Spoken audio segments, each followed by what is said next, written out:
সুন্নাতের উৎস। সুন্নাতের একমাত্র উৎস হাদিস। হাদিস বলতে বোঝানো হয় রাসূলুল্লাহ সাল্লাল্লাহু আলাইহি ওয়াসাল্লামের নামে বর্ণিত বা তার নামে কথিত কথা, কাজ, অনুমোদন ও আকৃতি প্রকৃতিগত বর্ণনা। রাসূলুল্লাহ সাল্লাল্লাহু আলাইহি ওয়াসাল্লাম কোনো কাজ করেছেন কিনা, কি করেছেন, কিভাবে করেছেন, কোন সময়ে করেছেন, কি পরিমাণে করেছেন, তা আমরা শুধুমাত্র হাদিসে সাহাবায়ে কেরামের বর্ণনা থেকে জানতে পারি। যদি হাদিস থেকে জানতে পারি যে তিনি কোনো কাজ করেছেন, তাহলে আমরা তা করব। হাদিসই আমাদের বলে দেবে যে তিনি কিভাবে তা করেছেন, কতটুকু করেছেন এবং কতটুকু বর্জন করেছেন। তিনি কোনো কাজ করেননি বা বর্জন করেছেন তা জানার উৎস হাদিস। দুভাবে আমরা তা জানতে পারি। প্রথমত, কোনো সাহাবী যদি বলেন যে রাসূলুল্লাহ সাল্লাল্লাহু আলাইহি ওয়াসাল্লাম অমুক কাজ করেননি, তাহলে আমরা বুঝতে পারি যে তিনি তা বর্জন করেছেন। এক্ষেত্রে একটি সমস্যা থেকে যায় যে উক্ত সাহাবী হয়তো তাকে এই কাজ করতে দেখেননি, অন্য কেউ দেখেছেন। এজন্য অন্য কোনো সাহাবীর কর্মমূলক সহি বর্ণনা আছে কিনা তা ভালোভাবে হাদিসের গ্রন্থসমূহে দেখতে হবে। যদি আর কারো কোনো বর্ণনা না থাকে, তাহলে বুঝতে হবে যে তিনি তা করেননি। যেমন ইবনু আব্বাস, জাবির প্রমুখ সাহাবী রাদিয়াল্লাহু তাআলা আনহু বর্ণনা করেছেন যে রাসূলুল্লাহ সাল্লাল্লাহু আলাইহি ওয়াসাল্লাম ঈদের সালাতে কোনো আযান দেননি। এটি দেখুন সহিহ বুখারী হাদিস নং 959, 960, সহিহ মুসলিম হাদিস নং 885, 886, 887। অন্য কোনো সাহাবী আযান দিয়েছেন বলে বর্ণনা করেননি। অপরদিকে আয়েশা রাদিয়াল্লাহু তাআলা আনহা বলেছেন যে রাসূলুল্লাহ সাল্লাল্লাহু আলাইহি ওয়াসাল্লাম কখনো দাঁড়িয়ে পেশাব করেননি।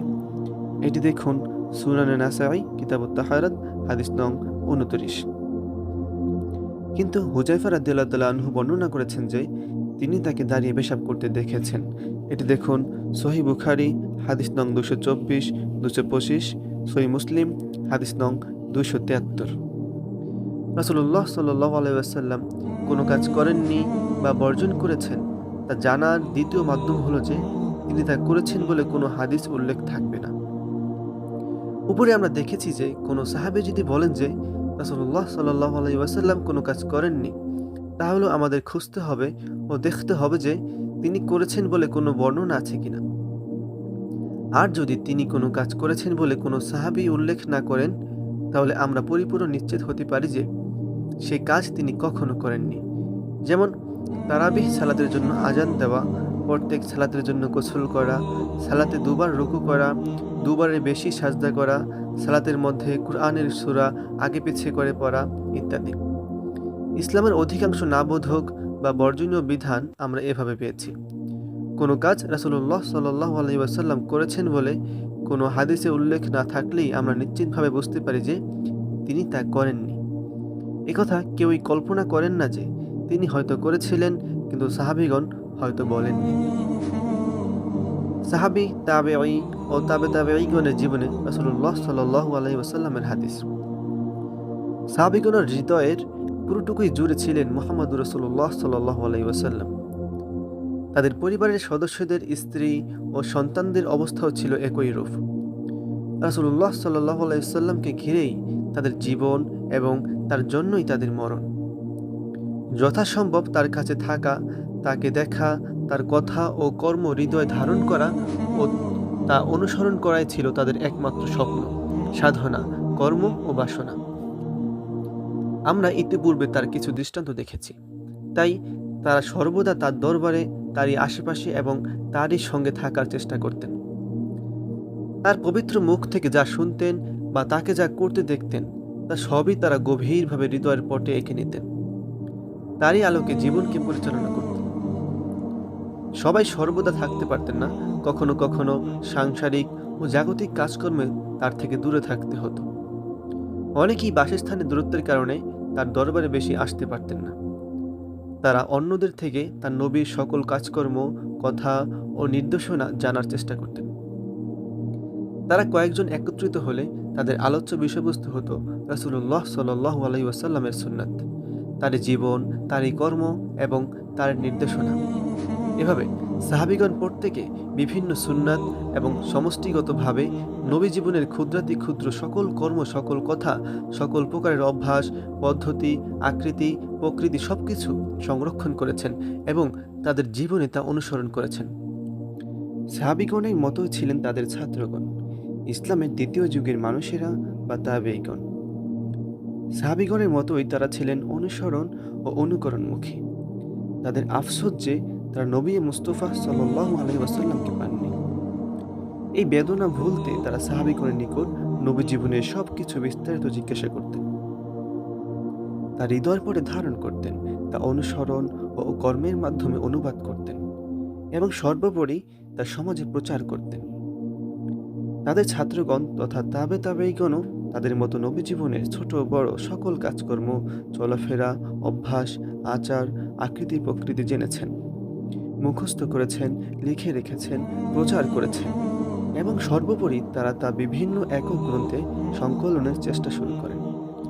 হাদিসের গ্রন্থাদিতে সাহাবায়ে কেরাম যেভাবে তার জীবনের খাওয়া, পেশাব পায়খানা, ঘুম, কথা, ইবাদত, পারিবারিক জীবনের সামান্যতম অভ্যাস, সামান্যতম ঘটনা বা সামান্যতম কাজ বর্ণনা করেছেন, তাতে নিঃসন্দেহে যে কোনো মুসলিম বা অমুসলিম গবেষক নিশ্চিত হন যে তার জীবনের সামান্যতম কোনো কথা, কাজ, আচরণ, অভ্যাস, আকৃতি বা প্রকৃতিও তারা না বলে থাকেননি।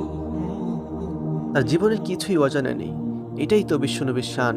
তিনি সকল যুগে সকল মানুষের পথপ্রদর্শক ও একমাত্র আদর্শ। তার সুন্নাত তো এভাবেই রক্ষিত হতে হবে।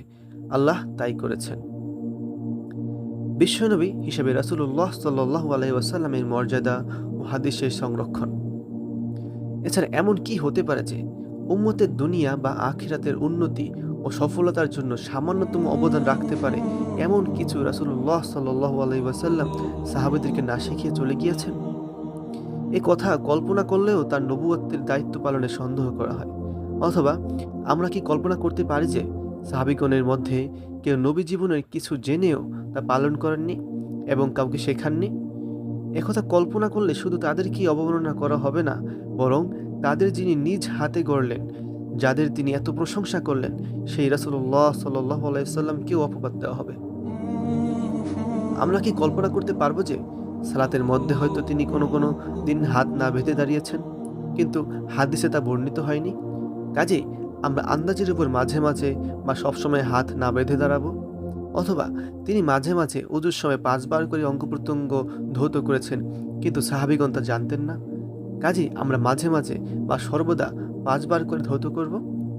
অনুরূপভাবে কখনো কি আমরা কল্পনা করতে পারি যে তিনি কিছু খেয়েছেন, কোন পদ্ধতিতে ইস্তিনজা করেছেন, কোন পদ্ধতিতে রোজা রেখেছেন, তাহাজ্জুদ আদায় করেছেন, কিন্তু সাহাবীগণ তা জানেননি বা আমাদের বলেননি?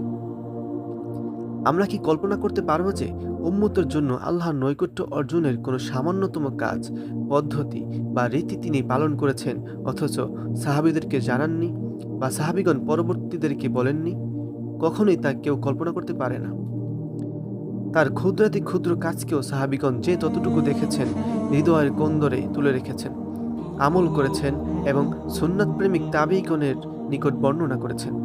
তারা তা মুখস্থ করেছেন, লিখে রেখেছেন, হৃদয় দিয়ে ভালোবেসে আমল করেছেন এবং তাদের ছাত্রদের কাছে প্রচার করেছেন। তাদের ছাত্ররাও একইভাবে মুখস্থ করেছেন, লিখে রেখেছেন, নিজেরা তা অনুসরণ করেছেন এবং গ্রন্থাকারে তা সংকলন করেছেন।